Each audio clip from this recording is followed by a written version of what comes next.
ABK Matin, l'interview.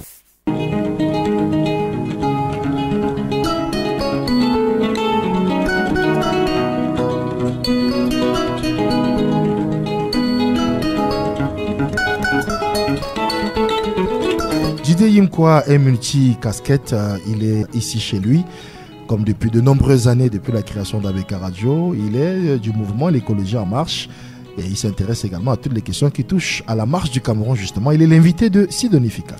Bonjour Didier Yimkwa, bienvenue dans ce studio d'ABK Radio. Bonjour Fifi et bonne année, bonjour à Didier Kwamon, bonne année. Bonjour Mo. Et bonne année à tous les auditeurs. Je suis Ils un peu sont grippé, ravis vous de vous ressentez dans retrouver. ma voix. Oui, Oh ça là là. s'entend. Vous êtes tous très grippés ce matin. Oui, mais nous J'espère sommes que vous obligés. n'allez pas me transmettre votre grippe. Non, je suis un peu très loin de vous. Mais je vous promets déjà, Fifi, c'est quelqu'un qui attire les femmes comme vous attirez l'argent. Ah, d'accord. Voilà. Donc, Merci. Je préfère encore attirer de l'argent. Didier, nous vous souhaitons d'avoir une année 2024 fructueuse et merveilleuse. Merci beaucoup. madame. Voilà. Beaucoup d'amour. Ah, d'accord. Moi, je suis très amoureuse, Didier. Voilà. auquel des DJ. Dis-moi ou moi. Ah oui, mais parce que moi je toi, confie. tu sais déjà que ben voilà, je suis très je le amoureuse sais. au nouveau Didier. Bon, je le dis également. Didier Yimkwa, vous avez écouté, je pense et je le sais, comme de nombreux Camerounais, le discours le 31 janvier 2023 du président de la République, son Excellence Paul Biya. Est-ce que vous avez eu un pincement au cœur de savoir que les questions environnementales n'ont pas été suffisamment abordées lors de ces discours? Si, il a parlé dans son discours Oui. des questions de changement climatique. Oui. Vous savez, pas suffisamment d'après elle. Oui, mais si. dans un discours de Oui. moins de 10 minutes, on ne peut pas tout dire. Hein. Oui. Mais il a dit que les changements climatiques sont là. Bon, ou bien je confonds de messages, parce qu'il a eu un message pour les énergies diplomates. renouvelables. Voilà. Ouais. Mais sauf que le discours du 31, tu parles du discours du 31. Oui, bien Ah, sûr. je confondais avec Ah, son bien discours sûr. qu'il a adressé aux diplomates, aux ambassadeurs accrédités au Cameroun. Mais c'est vrai que dans le discours de fin d'année, moi j'ai cru écouter un maire de la ville, un maire d'une petite commune. Et j'étais assez déçu. Surtout que le 14 juillet, j'avais adressé un billet à Monsieur le Président, lui disant que s'il ne faisait rien pour l'enlèvement des ordures ménagères, nous étions sous la menace de la peste. Oui. Et avant que je n'arrive ici, Fifi, vous le savez mieux que moi, j'ai traversé des montagnes d'ordures ménagères. Oui. C'est assez risquant pour notre santé. Et encore que les déchets les plus dominants aujourd'hui, cela peut être l'expression de notre comportement en matière de consommation, c'est les plastiques. Oui. Or, les plastiques sont considérés aujourd'hui comme le poison de l'environnement parce qu'ils ne sont pas facilement biodégradables. Ils ne sont Tout même à pas fait. biodégradables. Oui. Donc, il faut au moins 400 ans pour qu'ils se dégradent. Oui. Et c'est assez grave parce que lorsque vous voyez le plastique, vous ne pouvez pas imaginer ce qu'il y a derrière. Pour avoir du plastique, on utilise plus de 10 000 substances chimiques qui sont nocives. Pour Donc, confectionner. lorsque je ouais. regarde comment est-ce que ceux qui sont appelés à traiter, à manager nos ordures ménagères, j'ai peur pour la génération future. Hein. Donc, je suis convaincu que d'ici 20 ans, il y aura une explosion de pathologies endocriniennes.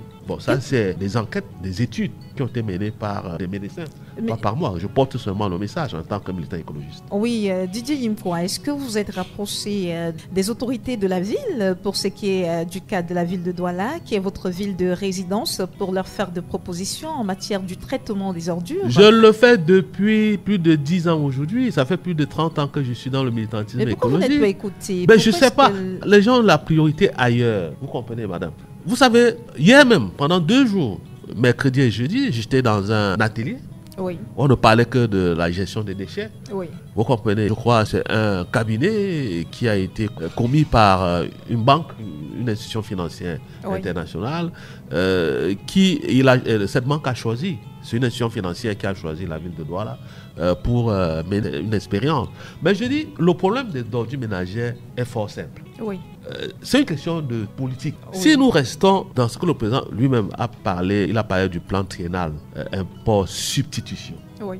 Moi, je ne pense pas que l'import substitution devait intégrer seulement le blé. Mais si nous sommes dans un pays où l'agriculture est notre colonne vertébrale, pourquoi ne pas aussi appliquer cette stratégie-là sur les engrais? Nous importons pour plus de 300 milliards de francs CFA d'engrais chimiques par an. Avec tout ce qui a risque sanitaire, risque environnementaux. Si moi je suis présent au Premier ministre aujourd'hui, parce que celui-là il est largué presque, lorsque vous suivez le discours du chef de l'État, le chef de l'État fait vraiment un réquisitoire de l'action gouvernementale.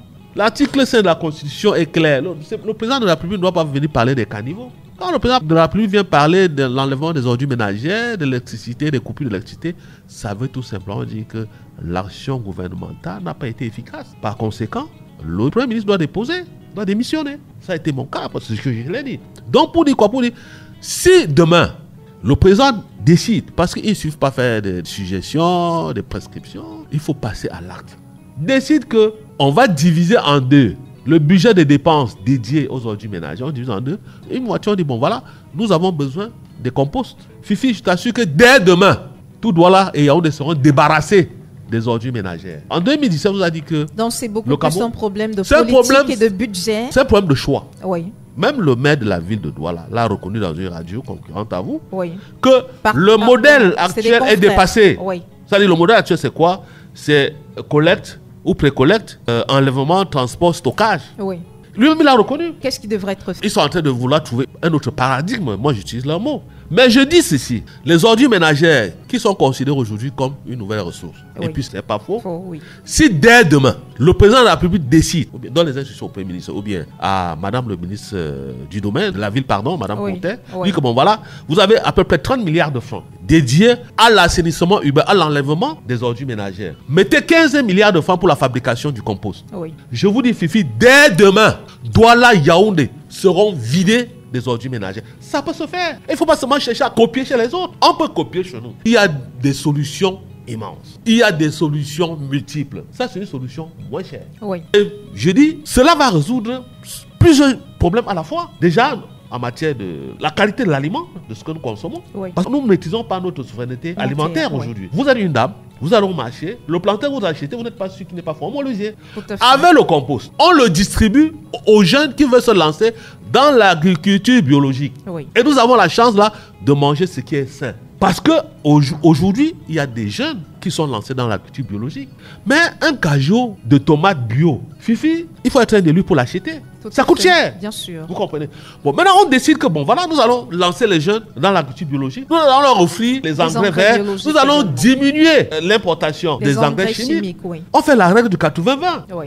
La règle de Pareto, 80-20. On dit bon, on décide maintenant que vous allez importer plutôt 80% d'engrais chimiques. 20% sont réservés au compost. Je vous jure et je vous le garantis, Douala, Yaoundé seront débarrassés des ordures ménagères. Et Isaac n'aura pas de problème. Isaac va porter que des déchets qui ne sont pas biodégradables. Oui. Vous comprenez? Les gens iront même dans les maisons acheter les ordures ménagères. Donc, c'est dire, c'est Il y aura une même bonne des voleurs source, d'ordures ménagères. Une bonne source financière. Oui, le problème, il faut revoir la question, le questionnement, la centralité du problème même des ordures ménagères. Il faut considérer aujourd'hui que le problème d'assainissement est un problème de santé publique. Ce n'est pas seulement un problème capitalisant où j'enlève et j'ai de l'argent. Il faut reconsidérer ça comme un problème de santé publique. Si on peut mettre 50 milliards pour construire un hôpital, pourquoi ne mettrons pas 10 milliards pour fabriquer du compost? Peut-être D'ailleurs, parce moi, qu'on n'a j'étais à pas Yaoundé. compris pourquoi est-ce qu'il est important Ils ont compris. Ils ont d'investir Non, ils ont autant compris. d'argent Ils dans ont ce compris. C'est domaine. parce que il y a beaucoup de gens qui mangent dans la poubelle. Je le dis. Moi, je suis libre de le dire à mon âge. On doit dire. En des France, choses c'est comme- facile. comme- Qu'est-ce qu'on doit comprendre, Didier Yemko? Mais je ne comprends pas pourquoi jusqu'à présent c'est Yaoundé qui doit payer les factures du prestataire dans le vent des ordures ménagères alors que nous sommes dans la décentralisation. C'est paradoxal, vous comprenez? Oui. Il y a les droits d'assises qu'on repartit. Il y a tout un arrêté là sur les droits d'assises affectés à l'enlèvement des ordures ménagères qu'on repartit aux communes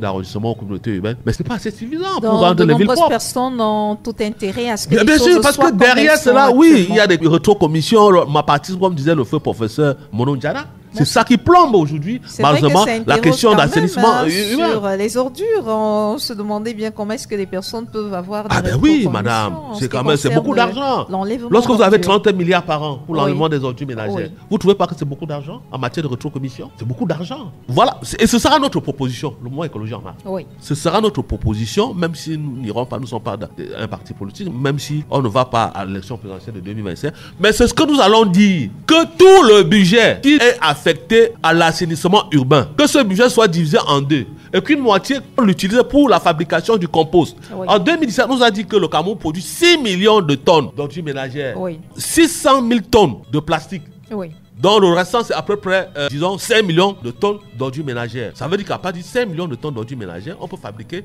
200 000 tonnes de compost. Oui. C'est pas faisable. Et pour revenir sur On peut la distribuer question... aux jeunes qui sont dans l'agriculture biologique. Tout à fait. Ça peut créer des emplois. Mais pourquoi pas? Oui. On leur distribue ça gratuitement parce que c'est notre argent. Vous comprenez? Pourquoi que c'est trop difficile? Il y a des solutions. Par exemple, la production d'électricité à partir des ordures ménagères, le biogaz. Mais ça coûte cher. Ça coûte cher. Pourquoi je le dis? Parce que j'encadre les membres du syndicat national autonome des ferrailleurs du Cameroun. Oui. Vous avez déjà entendu parler des problèmes des déchets solides industriels au Cameroun? Pas du tout. véritablement, Parce que ce soit la ferraille, les batteries usées, il y a des gens qui sont installés au Cameroun qui fabriquent du fer à béton à partir de la ferraille. Oui. Qui produisent les lingots d'aluminium et les lingots de cuivre qui vendent à l'étranger à des coûts faramineux. Ça ne pose aucun problème. Hier, par exemple, j'étais dans un atelier au cercle municipal de Douala où on parlait des solutions sur les ordures ménagères. J'ai entendu les gens dire qu'il faut construire les déchetteries, il faut construire les zones de transit. Ça coûte cher. On n'a pas besoin de tout cela. Oui. Bon, ça, c'est ma solution. Si vous dites que voilà 10 milliards pour la fabrication du compost, même Isaac, pour ne pas faire sa publicité, va se lancer dans la production du compost. Oui, simplement. Mais Fifi, c'est facile, pas ça. sorcier. Non, de toi, moi, Non, c'est facile à comprendre. Même pour moi qui je ne suis pas spécialiste voilà, c'est de très la simple. question, mais je comprends très ça, bien. ce sera notre créneau. Puisqu'on Parce l'a que même notre fait, mission tribunicienne, ce sera notre créneau. Tout l'argent qui est dédié à l'assainissement urbain, qu'une partie soit réservée à la production du compost. Oui. Et que ce compost soit distribué aux jeunes Camerounais qui veulent se lancer dans l'agriculture biologique. Dans les Pourquoi? villages, Pour que le produit bio soit accessible à tous les Camerounais. Oui. Ça va résoudre d'abord le problème d'assainissement urbain et cela va résoudre le problème de la santé et le problème de l'emploi. Oui, D'une pierre, on fait 3 coups. tout à fait. Voilà. Didier Yimkwa, pour revenir sur la question des déchets plastiques, on sait très bien qu'il y a un arrêté qui interdisait la vente des plastiques, des déchets non biodégradables, mais comment est-ce que ça s'explique qu'aujourd'hui on en soit encore à les utiliser, à les retrouver dans nos déchets qu'on peut avoir un peu partout et qui sont davantage nocifs pour la santé des Camerounais? L'arrêté Oui. du ministre de l'Environnement et du ministre du Commerce parle plutôt des emballages de moins de 60 microns d'épaisseur. Oui, En fait, nous on appelle cela l'EDA. Vous le connaissez, ce type d'emballage qui se froisse, ça qu'on voit un peu partout. oui, Parce que c'est un type d'emballage qui n'est pas facilement recyclable. tout à fait. Vous savez, le déchet, c'est quand même l'une des merveilles de la chimie, de la technologie. Et en plus, c'est un dérivé des hydrocarbures. Il y a même déjà des jeunes aujourd'hui que j'ai rencontrés qui fabriquent du carburant à partir des déchets plastiques. Oui. Et lorsqu'on est dans un pays où on souffre des coupures intempestives de courant, voilà autant d'expériences que l'État peut appuyer. Vous comprenez? Ce sont des jeunes Camerounais. Ben oui, qui ont étudié dans des bonnes écoles. Ils sont là un peu partout, mais ils ne demandent que des petits appuis Tout à pour fait. pouvoir produire Oui. du carburant à partir des déchets plastiques. Oui, Et ces déchets-là, parce que c'est des polyéthylènes de basse densité. Voilà, c'est ça qui se froisse un peu partout. Donc, on peut l'utiliser, on peut le valoriser pour la fabrication du carburant.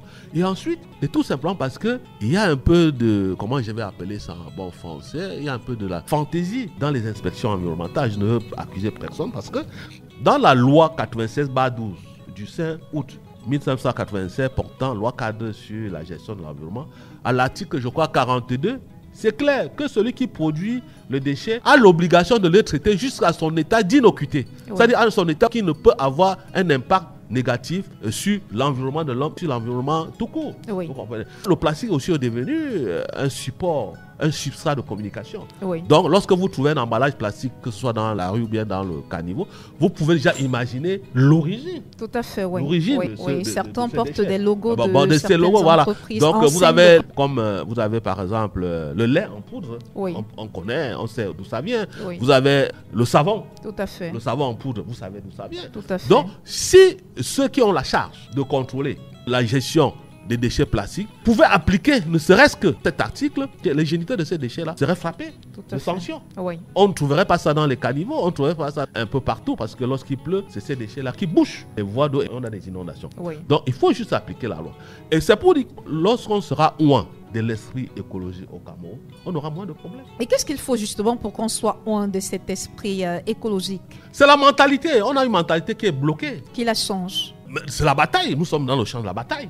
Vous avez l'impression comprenez? que vous êtes compris qu'il y a de nombreux Camerounais C'est un problème de qui, rapport de force. Oui, C'est un problème de rapport de force. Déjà, je vous dis merci parce qu'ailleurs, on ne nous donne même pas l'occasion d'en parler. oui. Ici, vous nous ouvrez vos antennes, nous on en parle. Et c'est déjà un début. Nous sommes la fréquence Et utile c'est et déjà un agréable. début de combat. Parce que les gens nous suivent. Vous comprenez? Oui. On nous suit, on nous écoute.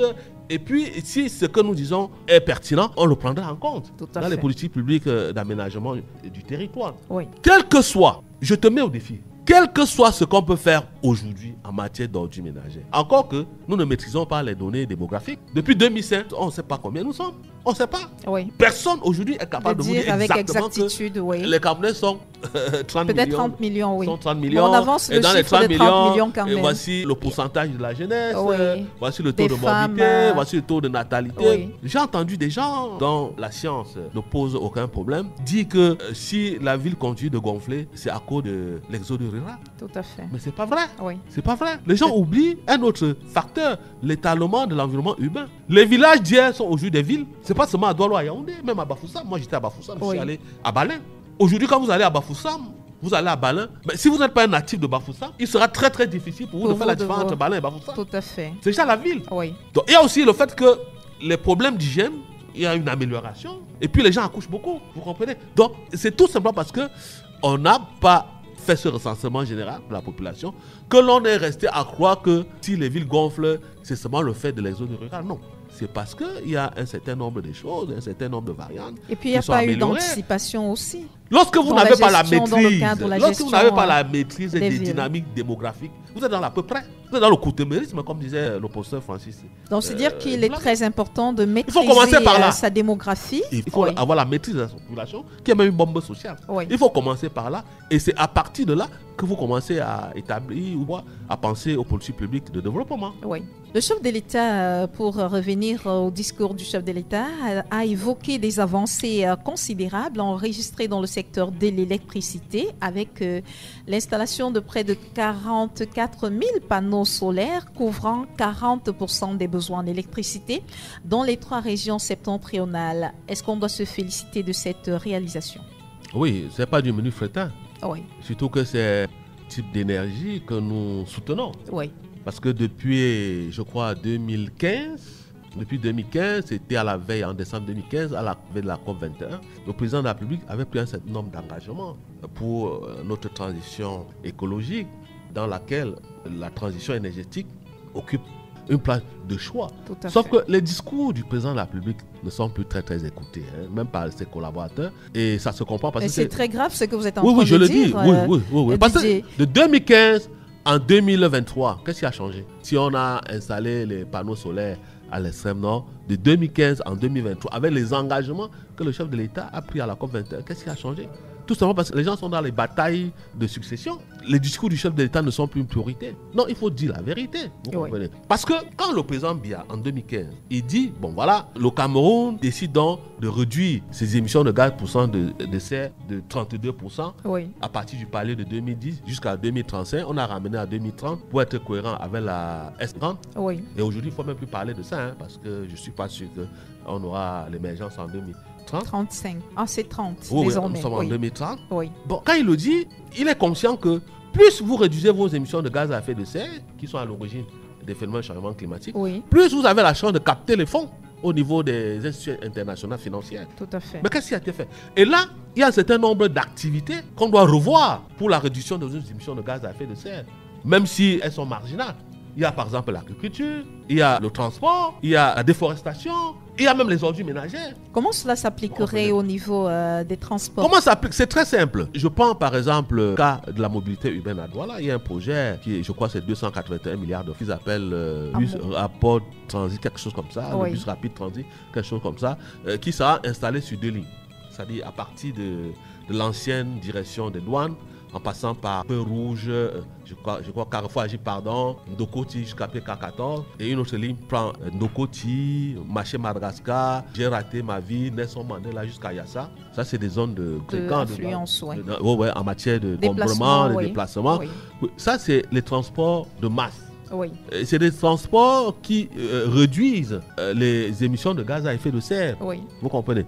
Donc, si un tel transport, si un tel projet est réalisé sur le plan des changements climatiques, ça nous fera des crédits qu'on pourra vendre. Mais en matière d'agriculture, on parle par exemple de l'agriculture climato-sceptique. Vous avez des pratiques agricoles qui émettent moins de gaz à effet de serre. Par exemple, le compost. Oui.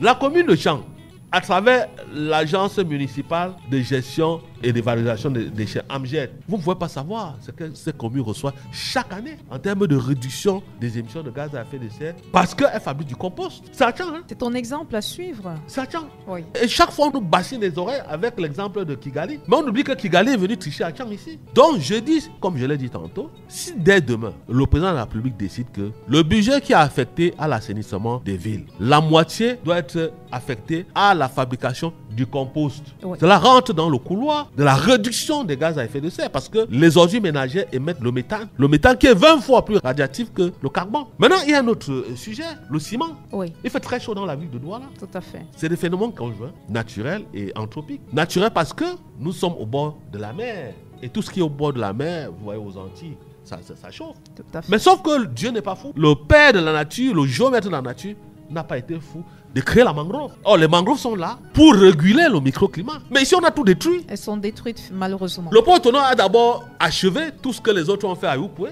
Les longs bras ont acheté tous les terrains dans la mangrove. La mangrove est en train de disparaître. On n'a plus de ceinture verte. Et la conséquence pourrait être quoi, La Didier? chaleur. Voilà, c'est aujourd'hui un haut fourneau. À côté de la Ça me rassure parce que je croyais qu'on pouvait avoir pire conséquences que la chaleur. Ah, mais Sauf je ne si voulais on pas dire peut- ce qui peut arriver. Parce que si demain il y a un tsunami, tout Douala va se retrouver Bon, en sous fait, l'eau. c'est ce que je craignais d'entendre tout à l'heure. parce Les que- études ont été faites. Vous pouvez même voir mes amis, le docteur Ngene, c'est un océanographe. C'est clair qu'il y a 3 villes au Cameroun qui sont menacées d'immersion. Kribi, Douala et Tiko. Oui, Parce que tout l'estuaire est dégarni. Quand la houle arrive là, à 800 km/h, il n'y a que les arbres de la mangrove pour retenir, pour réduire la vitesse. oui, oui. Au juste, ça n'existe plus. Ça n'existe plus. Donc, c'était une parenthèse. Je voulais dire que même le ciment, ce que vous voyez, le gris là, Oui, sont des sources des émissions de gaz à effet de serre. Or, si on avait ceux qui ont la charge de mettre en musique le discours du chef de l'État, penser encore un temps soit peu à ce discours-là, ils auraient déjà demandé aux cimenteries qui sont installées à Douala de trouver un autre type de matériau à mesure de retenir la chaleur. oui. Il fait très chaud dans la ville de Douala. Il y a ce qu'on appelle l'effet de jour. Oui. C'est-à-dire le ciment encaisse la chaleur, après remet ça. Dans la ce nature. niveau-là, c'est pour parler des habitations. Pour parler de logements sociaux, Oui, on ne devait plus continuer avec le ciment. On devait penser au briques cuites, par exemple. oui. Vous comprenez? Donc, vous voyez qu'il y a tout un programme en la matière, mais malheureusement, ça ne dit rien à personne parce que, je maintiens et j'assume, ces collaborateurs sont dans les batailles de succession. Didier, bon retour, hein, c'est le message d'un auditeur Fambové Fafrandi. Bon retour sur les antennes Ah, merci. ABK. Bon, il a dit à un Didier, cette fois-ci pas quoi mot, mais Yimkwa, pour lire son message exactement tel qu'il a envoyé. Monsieur Yimkwa, il a une question pour vous. Si l'exploitation des déchets ménagers peut constituer une économie et une source de revenus, comme vous le dites, pourquoi les hommes d'affaires industriels du Cameroun ne s'intéressent pas également à ce secteur? Est-ce que l'État, à défaut de ne pas exploiter ce secteur, interdit également aux investisseurs privés de s'y lancer? C'est la question de Fambové Fafrandi. Non, dans l'environnement actuel, personne ne prendrait le risque d'aller investir Pourquoi? dans l'environnement. Mais même le prestataire principal qui est là, est-ce que ces Isaac. parties sont payées? Mais là, ce serait une exploitation privée C'est pas et payé. il faudrait avoir un agrément pour le Non, faire. c'est l'État qui crée un environnement attractif. Oui, Si moi je suis aujourd'hui président de la République, je décide, comme je l'ai dit, ça fait la 3e fois que je répète, je décide que la moitié, parce que c'est de l'argent du contribuable camerounais, oui. c'est pas de l'argent qu'on va chercher au FMI ou bien à la Banque mondiale. Didier, une fois, est-ce que si je suis aujourd'hui camerounaise, je ne peux pas décider d'exploiter les ordures ménagères que je peux voir un peu partout? Est-ce qu'un individu, un Camerounais, ne peut pas faire de cela son activité, investir dans ce domaine? Est-ce Il y a qu'il des en aurait le micro-projets, droit? il y a des gens qui fabriquent du compost Oui. pour eux-mêmes. Moi j'en connais, ils sont très nombreux, même ici à Douala. Et donc vous pouvez, Voilà. sans À risque Tchang. d'être interpellé, peut-être Oui, oui, aller oui. dans des décharges, mais- récupérer oui. les non, ordures non, non, qui s'y pourquoi on ne trouvent? va pas vous interpeller? C'est des Non. déchets, non? C'est les D'accord. revues, non? Oui, Mais à Tchang, pas très loin d'ici, oui, il y a l'agent municipal de gestion des déchets à Tchang qui fabrique du compost, mais a beaucoup de peine à vendre. Pourquoi? Parce qu'il y a un problème de production. oui. Ce que vous faites avec le compost, la production avec le compost est faible par rapport à la production avec l'engrais chimique. Tout à fait. Vous comprenez? Sur 1 hectare de tomates, Oui. bon, je dis n'importe quoi, vous utilisez peut-être 1 tonne de compost. Vous pouvez avoir peut-être, disons, 5 tonnes de tomates. Oui. Mais sur la même surface, si vous utilisez les L'engrais engrais chimiques, chimique, oui. vous aurez peut-être 50 tonnes. Mais le problème, c'est au Donc c'est niveau de ça la qui fait qualité. courir. Oui, bien sûr. Les gens sont, Mais ça fait les gens ne courir sont pas ceux là. qui Les gens ne voudraient sont pas là. avoir, des Les gens grandes sont là. quantités, Les gens mais sont pas de appelés. grande qualité. Tout à fait. C'est un Oui. problème de qualité. Les gens sont appelés à vivre. Vous comprenez? Oui. Moi, je ne vais pas me lancer dans la production de la tomate bio pour le plaisir de produire du bio. Il y a un coût. Parce qu'il y a des gens qui travaillent. Je ne travaille pas seul. Il faut supporter les charges. Il faut supporter les charges. Il faudrait qu'à la fin, que je puisse retourner dans votre investissement. Dans mon investissement. Oui. Vous comprenez? Maintenant, c'est l'État. L'État a l'obligation de créer un environnement attractif. C'est très simple. Je prends le budget de 2024. Je regarde, je dis, bon voilà, qu'est-ce qui est réservé? Quel est le budget réservé aux dépenses d'assainissement? Je dis, peut-être c'est 30 milliards. Et dans les 30 milliards, peut-être il y a 25 milliards réservés à l'enlèvement des ordures ménagères à Douala, Yaoundé, Bafoussam. Je dis, bon, la moitié, je mets ça à la disposition des prestataires privés qui ont quand même des infrastructures à mesure de fabriquer du compost. Fifi, je vous dis, dès demain, vous allez vendre votre compost. Vous allez vendre vos déchets. Vos ordures ménagères. Il n'y en aura pas assez. Tout à fait. Les gens J'ai connu un Indien qui est venu au Cameroun et il voulait installer une unité de broyage de bouteilles plastiques, c'est-à-dire ce qu'on appelle les PET, les PET, les eaux minérales, les tout jus. À fait, Après 6 mois d'études, il m'a dit que moi je ne peux pas installer mes machines ici. Parce que vous ne consommez pas assez d'eau minérale. Moi, je bois ça en 6 mois et puis c'est fini là. C'est pour ça qu'il faut féliciter cette entreprise qui est installée au Mungo, qui aujourd'hui est en train de récupérer les bouteilles plastiques pour produire, je crois, les seaux et puis les câbles gainés. Vous comprenez? Bon, je ne voudrais pas faire sa publicité ici, mais ça arrive. C'est important de savoir qu'il y a des Camerounais qui ont compris. Donc, c'est faisable. C'est des solutions simples. Mais c'est des solutions, malheureusement, politiques, stratégiques. Qui méritent l'accompagnement des politiques publiques. Didier Yimkwa, pourquoi est-ce que l'énergie solaire est beaucoup plus une énergie qu'on pense installer dans les zones rurales plutôt que dans les zones urbaines? Moi, je pense que c'est la loi. C'est-à-dire, nous avons la loi sur la production électrique est claire. La promotion des énergies renouvelables doivent se réaliser dans les zones rurales. Des zones où Eneo n'a pas, en tout cas, où l'entreprise qui est appelée à distribuer de l'énergie n'a pas assez de moyens pour étendre ses poteaux. Donc, vous savez, pour installer les poteaux électriques, cela demande des travaux assez importants en matière de génie civil. Or, lorsque vous avez le solaire, c'est trop facile et c'est même moins cher. Une question d'un autre auditeur. Bonjour Abeka, par exemple. Bon, c'est une entreprise qui fait dans une station-service, du pétrolier et autres activités, transforme les ordures en huile de moteur, huile de graissage. Donc, c'est Serge Kamini qui en parle. Je ne sais pas si c'est une préoccupation ou alors si peut-être un ajout à ce c'est la réaction inverse. Parce que le plastique est un dérivé d'hydrocarbures. C'est-à-dire que c'est à partir des produits, les dérivés d'hydrocarbures qu'on fabrique du plastique. Donc, on peut aller du plastique aux hydrocarbures. Et cette marque-là, cette station de droit camerounais, je crois bien. Oui, moi, je ne connais pas cette entreprise. Mais je connais deux messieurs qui sont installés à Lorbessou, qui fabriquent du carburant à partir des déchets plastiques. Une dernière pour sortir, Didier Yimkwa. Selon les économistes, les voyants sont au rouge au Cameroun et des crises sociales pourraient en découler. Peut-être la solution de la bonne santé du Cameroun pourrait venir du secteur environnemental. Du secteur global, holistique, global. On ne peut pas sectionner les problématiques sociétales des problématiques économiques, philosophique, anthropologique. C'est pour ça que nous, au mouvement Écologie en Marche, nous suggérons au président Biya, d'abord, de réduire la taille du gouvernement. Nous sommes pour un gouvernement de 15 ministres. Pas de ministres délégués, pas de secrétaires d'État, 15. Et puis, renforcer les recettes municipales des maires, parce que les collectivités territoriales décentralisées sont les administrations de proximité. Merci Didier Yimkwa. J'ai failli dire Didier Kwamo. C'est pas grave. Mais ce serait pareil. Merci Didier Yimkwa de nous avoir accordé cet entretien enrichissant. Et les auditeurs sont très heureux de vous avoir de nouveau sur ce plateau que vous n'allez plus quitter. Vous nous en faites la promesse. Didier Yimkwa est prescripteur du mouvement Écologie en Marche. Il était l'invité de Sidonie Fikak ce matin. Merci Didier beaucoup. Et à très très bientôt ici chez vous.